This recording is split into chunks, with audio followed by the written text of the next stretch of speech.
realize there's quite a few noodles that have been thrown out, but I'm more than willing. We have time to sit back now and unpack a few of these things. So please, questions, comments, more than welcome. Gabriella White has a question. Her hand is up. Gabriella, you can unmute. Hi everyone, and thank you very much, Andrew, for a really insightful presentation. Really appreciate it. I'm very interested in the dreaming aspect that you described, so the 5 different stages. And could you go into stage 5 a little bit more about the transitional yoga and how that kind of relates to the previous 4 stages that you talked about? Sure. So yeah, this is like my favorite topic, right? So you're hitting my sweet spot. So yeah. So just to repeat, I want to make sure when you say the transitional practice, we're talking about the same thing. So the 5 practices in my cartography of nocturnal meditations are liminal dreaming, number 1, lucid dreaming, number 2, dream yoga, number 3, sleep yoga, connected to yoga nidra, but same word, nidra is sleep, but it's not yoga nidra, sleep yoga, and then Bardo yoga. So let me pause for a second. Of those 5, which is the one that you want me to ping on a little bit? It was the 5th one, and I think you mentioned something about it relating to the previous 4 as well. Well, so the 5th one is in fact Bardo yoga, which is transcends but includes the previous 4. In other words, there's a wonderful kind of logic behind these meditations. Each practice builds on the previous practice. That means it includes it, but it also transcends it. So each one of these practices goes a little bit deeper and deeper and deeper. And therefore, the 5th one really works with the ultimate dream, the dream at the end of time, which is death. But it includes, it subsumes, in my mapping, the previous 4. And therefore, Bardo yoga is part of what we're doing here. Part of Bardo yoga is contemplation practice, exactly what we're doing here. Reflecting, digesting, contemplating. That's part of Bardo yoga. And then in addition to that, and I'll pause and see if this is where you want me to go with this. In addition to that, then the Bardo teachings have just this amazing array, like I briefly suggested, all these different meditations to very specifically work with that. Poa, what are called the completion stage meditations, formless meditations, dream yoga, and the like.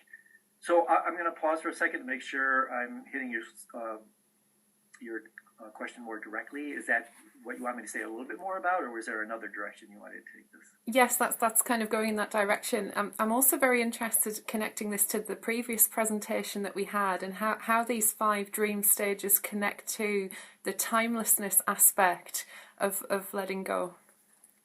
Beautiful, beautiful. Yes, exactly. When you get into the last 2, sleep yoga and Bardo yoga, you transcend time.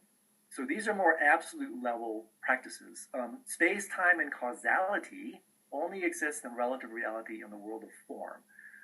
So when you enter the formless dimensions of the nocturnal arena, i.e. sleep yoga and Bardo yoga, these are what I call graduate school practices. This is where you're working with the formless dimensions of your being. And what a wonderful interjection on your part, because this is the way to practice directly emptiness.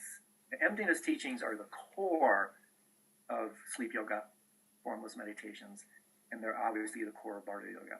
And so because that leap for many of us is a pretty big jump, that's why we have these more baby steps. You start with liminal dreaming, develop a little proficiency in lucid dreaming, some facility in dream yoga, and then what you can do is you can actually use those as a kind of jumping off point, or like a halfway house. From there, that's the way I work with it. From dream yoga, I use that as a platform to jump into full formless meditations. And these are game changers. I mean, these are the ones that allow you to very directly experience the formless dimensions of your being right now, every night when you go to sleep. And of course, in exactly the same way that happens when we die, the reason most of us do have a non-lucid dreamless experience is because we don't recognize ourselves with the formless dimensions of our being.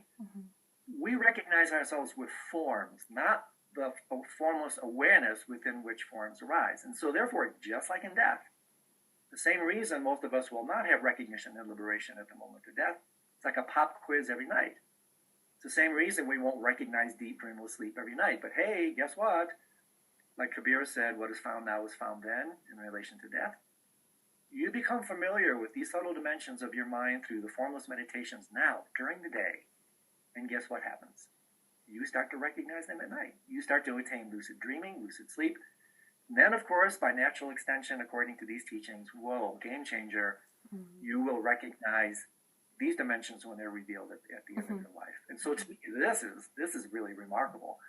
These nocturnal meditations are a colossal practice in their own right, but deep within this kind of self-help component, they have this amazing capacity to very directly prepare us for death and beyond. Okay? Thank you so much. You're welcome. Great question.